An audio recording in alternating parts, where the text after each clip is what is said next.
Magandang hapon mga kapanalig. Welcome sa programang Usapang KKK. Kalusugan, kagalingan, at kagandahan. Ako po si Ivy at kasama natin si Dr. Irene Lim. Para po sa inyong mga katanungan, mari po kayong mag-text sa 0918-837-4827, 0925-896-1689 at 0917-810-6169. Para po sa may mga YouTube at Facebook, pwede nyo po hanapin si Doc. Type nyo lang po ang Dr. Irene Lim. Gandang hapon, Doc. Magandang hapon pong muli sa inyong lahat at welcome po sa ating talakayan sa Usapang KKK. Ang inyo pong lingkod si Dr. Irene Lim ang magbibigay na naman po sa inyo ng panibagong kaalaman. And always remember that knowledge is power. Ligtas ang may kaalaman. And when you lose your health, you will lose everything. So, paki-like, share, and subscribe po. I-type nyo lang mga Dr. Irene Lim both sa YouTube and sa Facebook. Ang atin pong tatalakayin sa hapong ito ay tungkol po sa athlete's foot or sa Tagalog ho ito ay alipunga.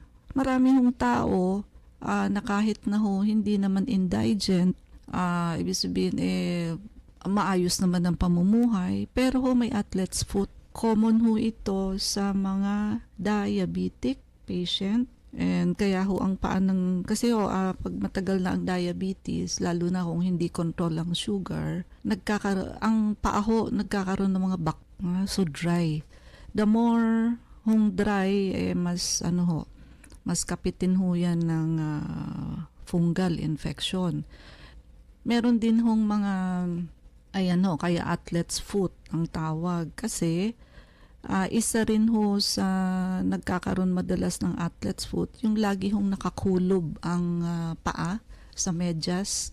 Ayun ho, siyempre kung ilang oras ho yan nakakulob, siyempre ho, ang paa ho natin pinapawisan yan, no? Kahit na sabihing hindi pawisin, meron at meron po. Siyempre ho, pagka moist yan, fungal infection ho, nag-grow. Not only yung mga nakamedyas, not only diabetic patient, pati ho, yung mga taong nalulubog sa baha. Kasi ho, yung tubig baha, sari-sari hong dumi na yan. Yung leptospirosis, andyan na. Ayan, athlete's foot, halimbawa, estudyante o nagtatrabaho. Siyempre, halimbawa, commute ka lang, talsikan ka o kaya lumusong ka sa baha.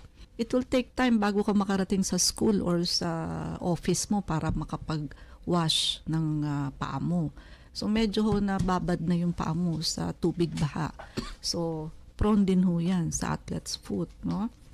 And ang causative organism ho, hindi ho bacteria, hindi virus, kung hindi ho fungus. Sa Tagalog kasi ang fungus isa lang amag lang ang tawag But marami hong klase ng fungus. So sa kaso ng athlete's foot, Tinea pedis. So yan ho ang fungus that is responsible para sa alipunga.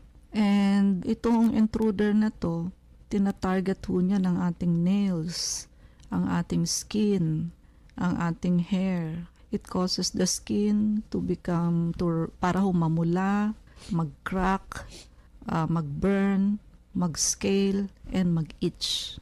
So pagka ho yung fungus na yan, in-invade yung area between the toes, kadalasan ho yan, in between the toes. Ang classic symptoms ho niyan, itchy, syempre ho makate, tsaka flaky yung skin. And minsan ho, ito si tinea, pwede rin ho sa soles ng paa and sides of the feet. So hindi lamang ho sa in between ng toes. And pwede rin itong mag-spread sa toenails, sa mga kuko. And severe cases of athlete's foot can be accompanied by oozing blisters. So minsan ho, nagbi-blister yan. And pagka napisa ho yan, prone to another bacterial infection yan. And yung locker room floor, so yan ho, di ho ba sa mga locker ng mga estudyante, yung may sports, syempre ho, may may liguan, lalakad sila papunta doon sa locker nila. Please lang ho, mag-sleeper kayo. Wag ho kayong magpaa. Kasi ho, yung nilalakaran nyo from the washing area papunta sa locker nyo, wet ho yan Ang fungus, gusto niya magstay sa wet. Kahit na ho hindi sa locker room, sa swimming pool. So, di ho ba may shower na magwawash ka muna bago ka lumubog sa swimming pool. And from the pool naman, may locker ka. Pupunta ka sa locker mo. Yan hong tinapakan yung yan. Tinapakan na ho yan ng sari-saring paa na yung iba ho dyan may athlete's foot. So, nandiyan na ho yan. So, mag-sleeper ho kayo. Hindi ho ibig sabihin magpapa kasi maliligo naman. Hindi ho. Mag-sleeper kayo. Kasi ho kung nakapenetrate na yung fungus bago pa kayo nakapag-wash ng soap and water, kaka-athlete's foot ho kayo, no? Very, very common ho yan sa may mga swimming pool, papunta ho sa locker. And because fungus loves warm and moist places. So, yung mga laging basa. And yung feet ho natin often confined with sweaty shoes and socks. Ayan, ideal breeding ground din po yan for tinea pedis or athlete's foot. Kaya nga ho sabi natin, yung mga security guard, yung mga athletes, naka-medyas ho at sapatos sa buong araw, ayan ho.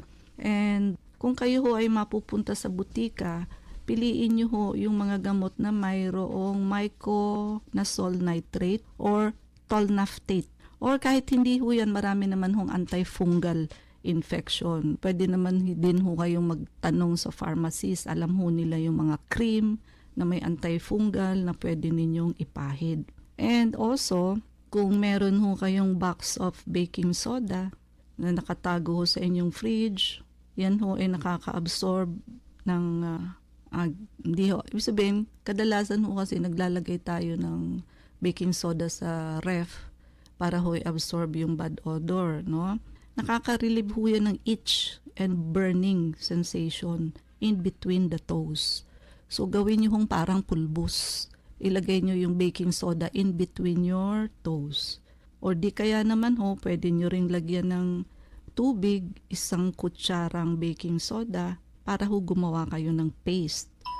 Tapos, i-rub nyo ho yung paste sa in-between ng toes ninyo. And after a few minutes, saka nyo ho i-rinse. And thoroughly, kailangan i-dry nyo yung feet. Kasi pag hindi nyo na naman dry, kaya nga ho nakita nyo pag nagpapa-foots pa kayo, pagka dry na ho yung paa ninyo, di ho ba pati in between ng toes ninyo, dry up. Kasi ho, yun ang pinagsisimulan ng athlete's foot. Pag may naiwan hong moist area, gusto ho nila yun. And pwede rin hong after the baking soda, cornstarch or powder. So, actually, ordinary powder, pwede na ho. But, mas maganda ho kung foot powder talaga. Nakaka-prevent ho yan na hindi pawisan yung paa. And, 2 kutsarita ho ng salt sa 1 pint ng warm water. I-soak nyo ho yung feet ninyo for 5 to 10 minutes. So, ulitin nyo ho yan at frequent intervals under your feet until your feet is completely healed. So, asin ho, pwede rin. So, basta ho, 2 kutsarita sa 1 pint ng lukewarm water. Nakakapatay din ho yan ng athlete's foot, no? So, pwedeng baking soda, gagawa kayo ng parang paste, pwede hong lagyan nyo ng cornstarch and powder ang foot ninyo bago kayo magmedyas. Also, pwede rin hong asin sa tubig and also tea. Yung mga tsaa ho, meron ho yung tannic acid. Natural astringent din ho yan na nagwo-work para ho sa mga sweaty feet, yung mga pawisin hong paa. So, 5 tibag ho in a quart of boiling water for 5 minutes. So, pakukuluin nyo ho, 5 tibag. Then, mamaya ho, palamigin nyo, isok nyo ho yung paa ninyo sa tea bath for 30 minutes. So, sinok nyo ho yung paa nyo sa tubig na may tsaa na nilaga ninyo. So, nakakatulong ho yan magtanggal ng itch and burning sensation. And nakaka-dry up ho yan ng blisters kung ang athlete's foot po ninyo ay nagbi-blister na. And yung yogurt po, pwede nyong kainin. And kung gusto nyong direkta, syempre ho, ang yogurt may antifungal ho yan eh. So, but para ho mas mabilis, pwede ninyong yung yogurt na yan, instant remedy ho yan for athlete's foot. I-dab nyo ho yung yogurt on the infected area, tapos patuyuin nyo, saka nyo ho i-rinse off. later. O, kasi yung may good bacteria yan. So, medyo lalabanan ni good bacteria si fungus. Pero yung walang flavor, yung plain lang. And pwede rin hong mustard oil kung meron kayo. Pwede rin hong mustard powder. Makakatulong ho yan pumatay ng fungal infection. And wag hong bigyan ang ating tinea pedis or athlete's foot ng another new home. Ano ibig sabihin? Kung may athlete's foot na ho, huwag nyo nang hayaan na malagyan pa yung ibang part ng inyong katawan. Of course, it is a fungal infection. Nakakahawa ho or nakaka-contaminate ng other parts. So, pwede ho kasing maging cause yan ng, narinig nyo na ho ang Jack H, di ba? Yung na-discuss na ho natin to. Sa Tagalog ho, hadhad. Kala nyo ho, ang hadhad nagasgas lamang dahilan sa pawis in between ng thigh ninyo. Dahil pinawisan, nagkiskisan, kala nyo yun ang cause. Hindi ho. May fungal infection din po yan. Bakit nagkaroon ng fungal infection? Kasi nga ho, di ba, ang fungus gusto niyang mabuhay kung saan merong moist. O hindi ho ba pagka medyo chubby kayo, nagdidikitan ho at nagkikiskisan ang hitap, o siyempre pawis. Yan ho. Pag nagkaroon kayo ng tinatawag na hadhad, may fungal infection yan. So, pwede hong galing sa athlete's foot ninyo, yung kamay ninyo, halimbawa, nagkamot kayo ng athlete's foot ninyo, tapos maya-maya na ihawak ho ninyo dito sa in-between the thigh. O, ayun ho, kayo ang naglagay ng Jack H infection sa thigh ninyo. You need to be careful not to infect your groin area. And kailangan ho, try to see to it that you clean your hands after you touch your feet. Diba? So, don't pull your underwear on over your bare feet. O di ho ba kadalasan pag magtatanggal tayo ng underwear, syempre ho dadaan sa paa, wag niyo hong tapakan yung underwear niyo o wag niyo idikit. Kasi ho, posibleng dumikit doon yung fungal infection. So, lalo na ho yung halimbawa nakapantyhose kayo na stockings. So, ingatan hong yung mikrobyo galing sa paa mapunta ho sa inyong hita. So, actually, we discourage you from wearing a pantyhose kapag meron kayong athlete's foot. Kasi siyempre, pag nilabhan yung pantyhose ninyo, di siyempre, masusok ho yan sa parehong sabon at tubig. Dahil yung pantyhose, di ba, hanggang waist, hanggang toe ninyo. So, delikado ho or posible na malagyan kayo ng Jack H. Yung mikrobyo ho galing sa athlete's foot ninyo, mailagay ho doon sa hita ninyo because of your pantyhose. Tsaka na ho kayo magpantyhose pag wala na kayong athlete's foot. And yung lavender ho, essential oil.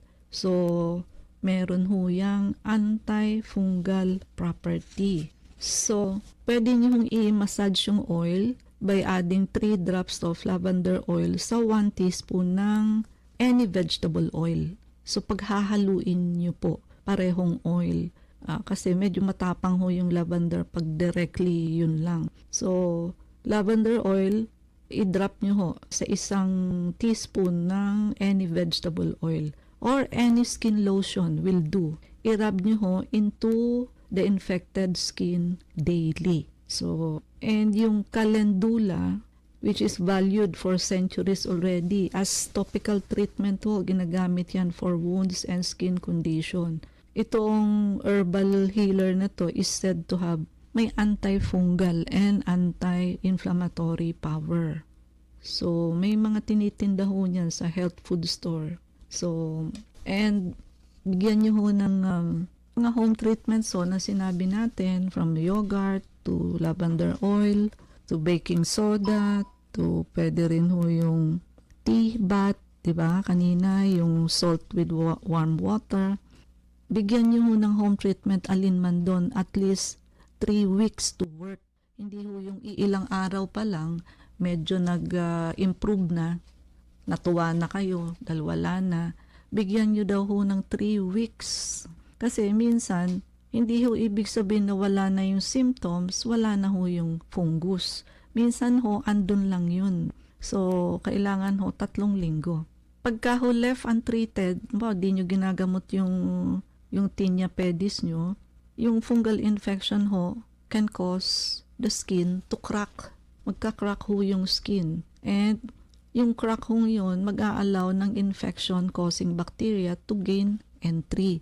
So, iyan ho ang pinagsisimula ng pigsa. So, ang problema nyo sa umpisa, alipunga lang. Hindi nyo ho ginamot. So, hanggang sa nag-crack-crack na ho yung skin, may opening na kayo doon. Any opening ho, tandaan nyo, any sugat or crack sa skin, kailangan ho gamutin nyo yan. Kasi, you are giving the bacteria na pumasok ho sa loob ng katawan. So, pwede ho kayong magkapigsa dahil dyan. And you should also get, magpunta ho sa doktor as soon as possible kung nakakita ho kayo ng any sign of infection. Pagka ho nagkaroon ng tenderness, may redness, medyo may, lalo na ho kung may malabas ng secretion, no? Ibig sabihin na-infect yung crack sa skin ninyo. So, swelling, lalo na kung may swelling na ho na magana, nilagnat na kayo.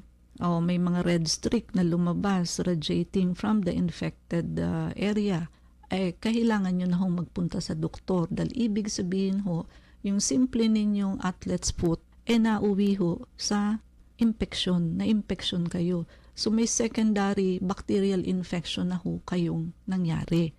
Lalo na ho, ang ordinaryong tao kasi, hindi nila alam na ang open wound or sugat kailangan tinatakpan. So, meron ho kaming pasyente na may breast cancer.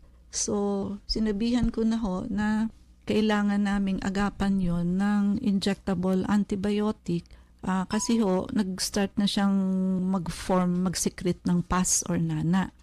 Due to financial constraint po, hindi ho naituloy. Tapos bumalik ho sa akin, ayun, pumutok na ho. Pagka may breast cancer ho kayo, gawan nyo ng paraan or magpa-doktor na wag pumutok. Kailangan ho dyan antibiotic para hindi na ho, para hong pigsa, para hindi na siya mag-form ng nana or pus, kailangan ho i-antibiotic na. Kasi pagka na-open ho yan at nabuksan, may sugat na kayo, hindi ho yan katulad ng ordinaryong sugat na pag ginamot mo, nilinis mo, magsasara na.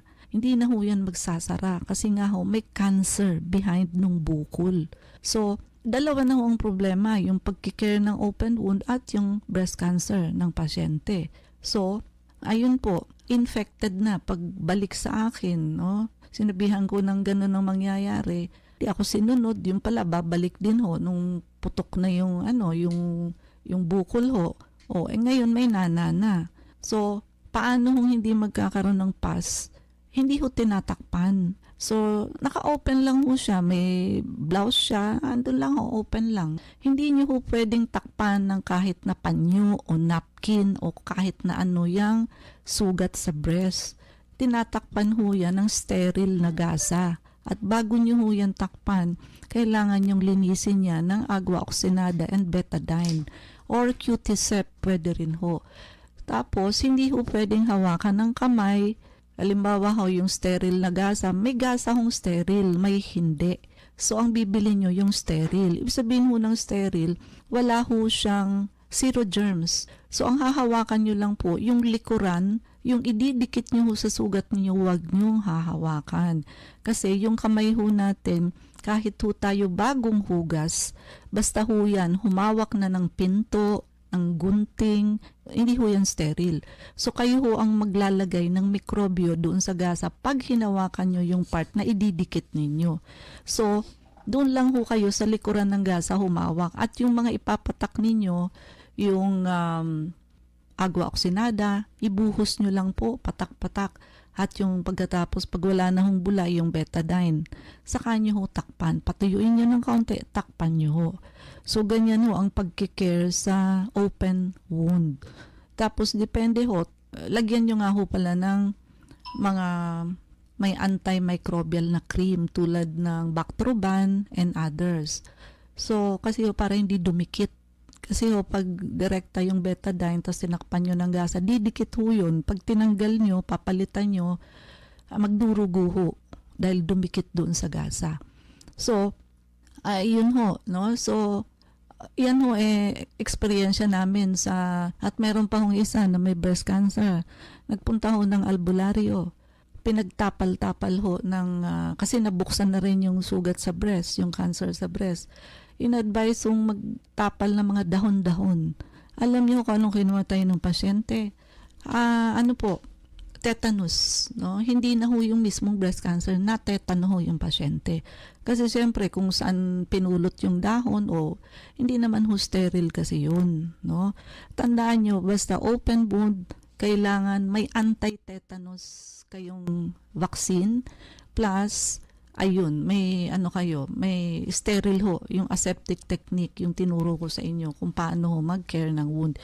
Hindi nyo ho yan pwedeng takpan ng panyo, ng kung ano-ano, at kayo ho ang maglalagay ng mikrobyo dyan.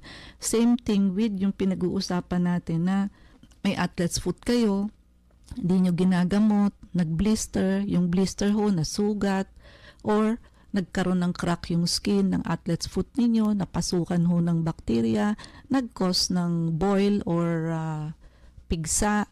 Tapos yung pigsa ho, no? So, na-infect yung pigsa, ayun na, no? Tuloy-tuloy na. So, as simple as alipunga or athlete's foot, it is something na kailangan yung gamutin para ho hindi na mag-blister, hindi na lumala, hindi na ho makakuha pa ng any secondary infection. So, Ivy? Para dun po sa mga nais magtanong, mag-text po kayo sa 0922-875-2899. Usapang